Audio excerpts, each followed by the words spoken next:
Alors, quand on pense à la perfection de l'énéatype 1, la perfection de Dieu, on pense aussi à l'amour. L'amour comme étant quelque chose de beau, de parfait. L'énéatype 2, c'est quelqu'un qui est plein d'amour. Vraiment. Ça déborde en lui et il se sent de mission à faire en sorte que tout le monde autour de lui soit dans l'amour. Que tout le monde soit bien. Alors il va se faire indispensable presque. Il va aider les autres parce qu'il sent en lui qu'il a cette mission de devoir aider les autres à être bien, de faire en sorte que tout le monde autour de lui soit dans l'amour, que chaque personne ait trouvé quelqu'un qui lui permette de s'épanouir. Donc elle va aimer faire un peu le cupidon, former des couples, elle va aimer lire des romans d'amour, elle va aimer prendre soin des autres, leur faire des petits cadeaux, des petites attentions, les aider, montrer qu'elle est là pour eux, les écouter, aller loin, révéler leur potentiel. Elle va faire tout en fait pour faire régner l'amour autour d'elle, pour répondre aux besoins des autres. C'est quelqu'un qui est profondément altruisme, quelqu'un qui a vraiment envie, qui a vraiment cette bonté en elle.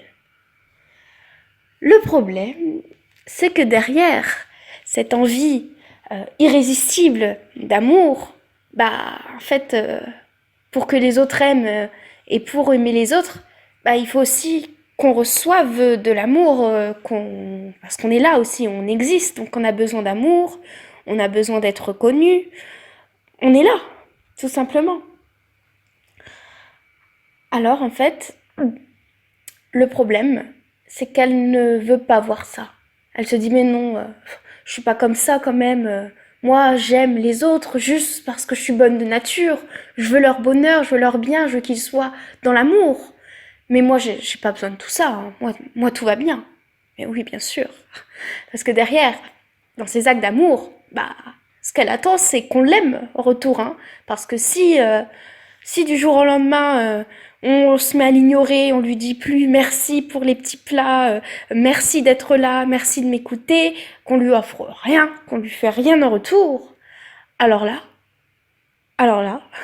le gentil petit chat, il va se mettre lion.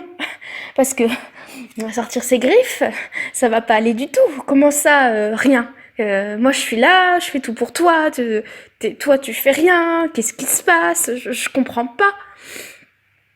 Alors, en fait, elle va chercher, elle va avoir ce besoin d'être aimée en retour.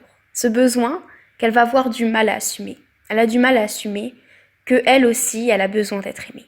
Et pour ça, elle va faire croire que ses besoins sont ceux des autres. Donc elle va dire mais si, tu as froid, alors qu'en fait c'est elle qui a froid.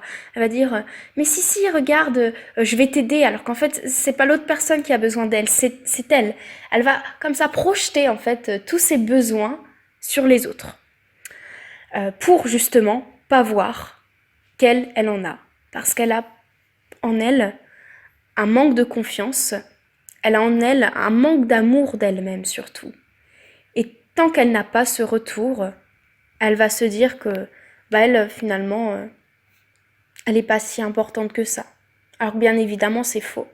Et c'est pourquoi elle a un entourage qui est là pour elle. Et donc, ce sont des personnes, surtout lorsqu'ils ont conscience de ça, qui font attention aussi à leurs besoins, qui ne sont plus dans cet orgueil de se rendre indispensable pour l'autre et de faire croire qu'ils n'ont rien besoin en retour. Ce sont des personnes qui sont profondément chaleureuses. Ce sont des personnes, on les voit, on a tout de suite envie d'aller vers elles. On est aimanté par leur rayonnement. Ce sont des personnes qui rayonnent, qui souvent sont très tactiles, qui ont envie de faire des câlins à tout le monde, qui diffusent l'amour autour d'elles, qui a un espèce de rayon de paix où on est tout de suite magnétisé, on a envie d'être son ami. Ce sont des personnes qui vont être très à l'écoute des autres, qui vont être là, surtout si c'est une personne qu'on a comme amie, c'est une personne qui va être là pour nous, qui va nous écouter attentivement, qui va révéler ce qu'il y a de beau chez nous, qui va dire mais tu as telle capacité, tu peux t'en sortir, tu es quelqu'un qui a du mérite, qui a de la force. Elle va nous dire toutes ces choses-là et elle va être là pour nous en cas de difficulté. Parce que ce sont donc des personnes qui ont cette bonté en elles, cette mission, quelque part, d'amour. Alors voilà pour les type 2. Donc le but, c'est bien de reconnaître ses besoins et de sortir de cet orgueil.